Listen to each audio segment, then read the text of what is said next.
Assalamualaikum warahmatullahi wabarakatuh. Om Swastiastu, salam sejahtera bagi kita semua. Perkenalkan, saya Azwarana selaku Ketua Kelompok bersama rekan-rekan. Di sini kami akan menjelaskan tentang penerapan nilai-nilai dasar CPNS. Saya Azwarana akan membawakan materi tentang akuntabilitas. Cynthia Zana Sofiana akan menjelaskan tentang nasionalisme. Nurlailatul Hasanah akan menjelaskan tentang etika publik dan komitmen mutu. Lalu Ayu Pridawardani akan menjelaskan tentang anti korupsi.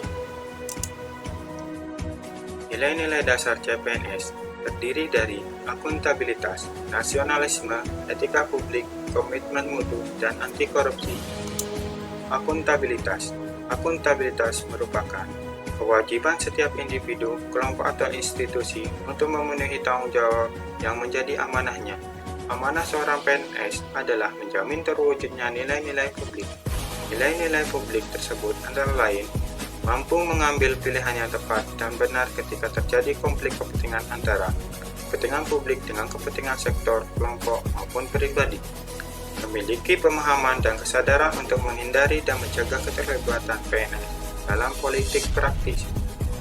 Perlakukan warga negara secara sama, adil dalam penyelenggaraan pemerintahan dan pelayanan publik. Menunjukkan sikap dan perilaku yang konsisten dan dapat diandalkan sebagai penyelenggara pemerintahan. Agar terciptanya akuntabilitas, diperlukan lingkungan kerja yang akuntabel. Lingkungan kerja yang akuntabel terdiri dari kepemimpinan, transparan, integritas, keadilan, kepercayaan, keseimbangan, kejelasan, tanggung jawab, dan konsisten. Sikap akuntabilitas dalam keseharian. Berangkat tepat waktu ke tempat kerja dan pulang tidak mendahului jam kerja. Bekerja dengan sebenar-benarnya sesuai standar operasional prosedur yang ada dan bertanggung jawab atas pekerjaan yang dilakukan. Tidak menyebarkan data-data klien ke halayak publik atau menjaga kerahasiaan klien. Memberikan akses informasi yang mudah dipahami oleh masyarakat. Kedua, nasionalisme. Nasionalisme merupakan salah satu perwujudan dari fungsi ASN sebagai perekat dan pemersatu bangsa. Dalam menjalankan tugas, seorang ASN senantiasa harus mengutamakan serta mementingkan persatuan dan kesatuan bangsa berdasarkan pada nilai-nilai Pancasila. Dengan saling menghormati dan menghargai di lingkungan kerja tanpa memandang suku, agama, ras, dan golongan sebagaimana dalam semboyan kita yaitu Bhinneka Tunggal Ika, walau berbeda-beda tetap satu jua. Mengayomi kepentingan kelompok minoritas, tidak membuat kebijakan diskriminatif.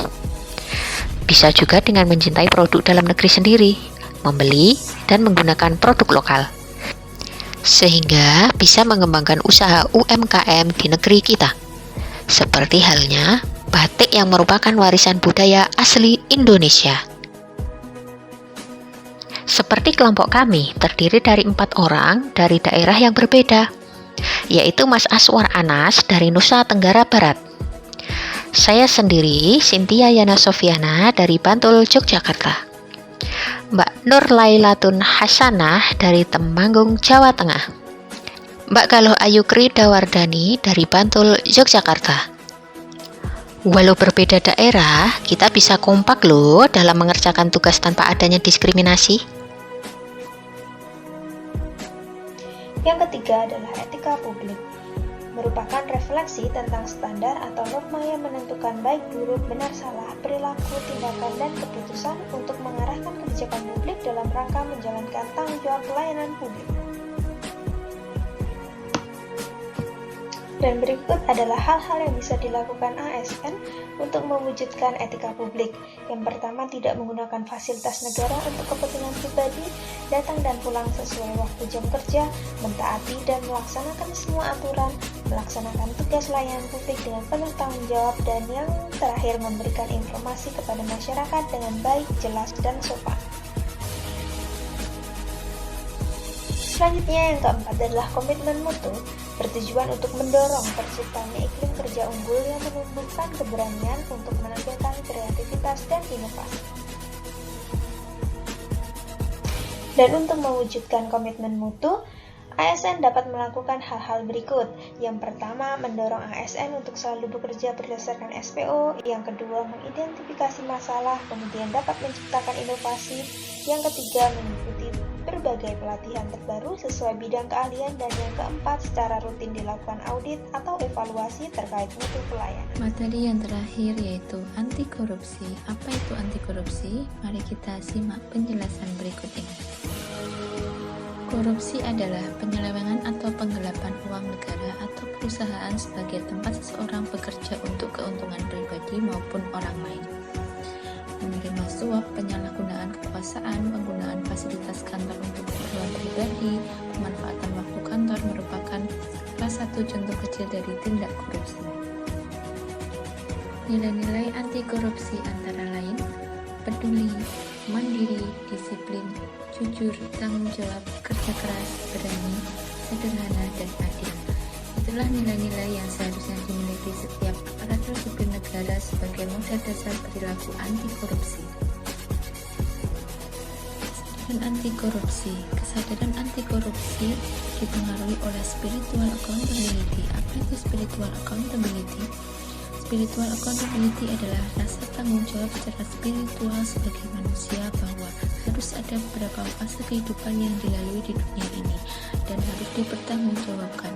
Jika spiritual accountability melekat kuat pada jiwa aparatur sipil negara, akan menjadi kunci dan benteng untuk tidak melakukan tindakan yang tidak bisa dipertanggungjawabkan, contohnya tindakan korupsi itu sendiri. Gagasan ASN anti korupsi. Berikut ini beberapa gagasan yang dapat dilakukan untuk mendorong terciptanya ASN anti korupsi. Yang pertama, pemberian sanksi yang tegas agar memberikan efek jera bagi pelaku atau ASN lain sehingga mencegah terjadinya tindakan korupsi berikutnya. Yang kedua adalah penguatan melalui pendekatan spiritual. Sekali lagi, spiritual menjadi kunci pokok dan benteng yang terakhir yang dapat mengendalikan seseorang dari perilaku anti korupsi. Yang ketiga adalah menciptakan sistem yang baik seperti teknologi yang dapat mempermudah pelayanan dan mengurangi pertemuan antara pemberi layanan dan pengguna layanan atau konsumen, sehingga menurunkan terjadinya tindakan-tindakan menyimpang seperti pungutan liar ataupun mempersulit birokrasi. Yang keempat adalah penetapan standar prosedur dan sosialisasi.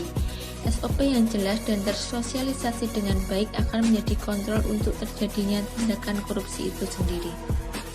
Yang kelima adalah penguatan nilai-nilai nasionalisme. Sangat jelas bahwa jika jiwa nasionalisme seseorang baik, maka tidak akan melakukan tindakan yang dapat merugikan negara seperti tindakan korupsi. Yang terakhir adalah edukasi dan sosialisasi. Jika disampaikan berulang-ulang, diharapkan nilai-nilai anti korupsi dapat tertanam kuat pada jiwa setiap ASN. Demikian materi yang dapat kami sampaikan. Banyak kekurangan, mohon maaf. Semoga bermanfaat. Terima kasih dan tetap jaga protokol kesehatan.